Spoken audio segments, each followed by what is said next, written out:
Hello everyone, my name is Zach and welcome to On Cash Flow, where I help you become a master of your own cash flow.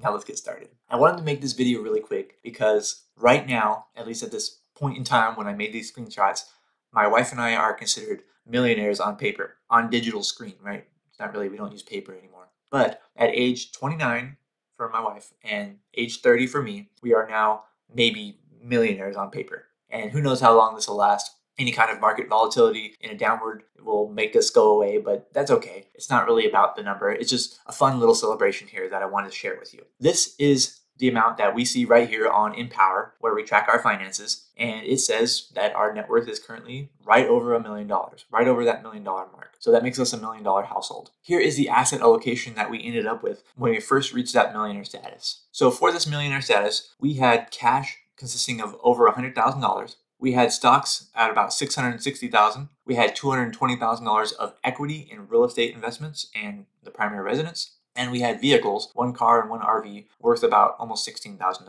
So with that, that puts us right over the $1 million mark. And you can see right here the nice little cute little chart here. So stocks, index funds in particular, made up the vast majority of this at 66%.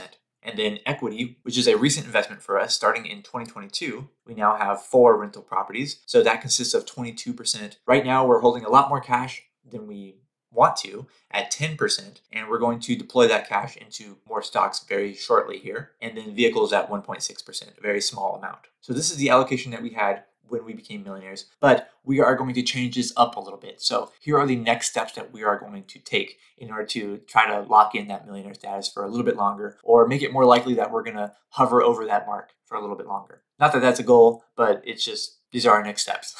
So step number 1, right now we are working out on a cash out refinance of the 4th rental property that we purchased. So we put a lot of cash into that property, and I have a whole nother video on that. It's called rental property number 4. So if you're interested, you can go back to my channel and check that out. But basically we put a lot of money into that property, and now we're working on refinancing it and pulling some of that cash out so that we can reinvest it in something else. Right now, I expect us to get about $30,000 when that refinance is complete. So basically $30,000 will move from equity into our cash. So when that happens, obviously we will have a lot more cash than what we already have, which I think we already have too much. So that's why step 2 is I plan on investing about $50,000 of that cash into stocks. So I want to increase my stock allocation, my index fund allocation. So about $50,000 is going to go into that. And that is going to go into our taxable investment account because at this point, I don't have access to a 401k. I don't have that kind of earned income to put $50,000 into a 401k, and you can't put that much into an IRA either. So most of it is going to go into a regular taxable brokerage account. I will go ahead and put that in there, and then I will invest in my index funds as normal. And then step number 3 is we plan on investing another $50,000 into another rental property next year. Right now, as I film this video, that would be in 2025. So that is the plan as of right now. I still will have a good amount of cash at the end of this year, but that's because I'm kind of holding it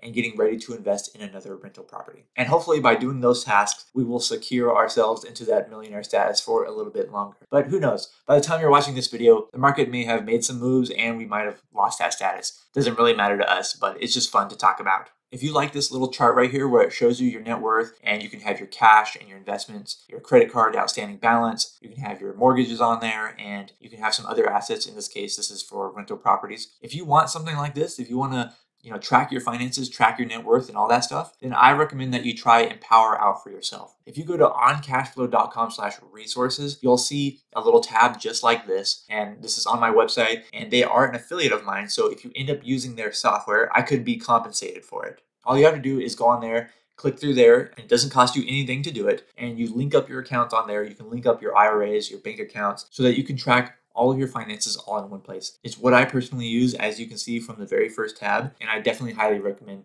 that you track your finances as well. And if you enjoyed watching this video, please make sure you hit the like button, and I would really appreciate that because that does help as well. Thank you so much for watching this video. I'm Zach from oncashflow.com, and I hope to see you next time.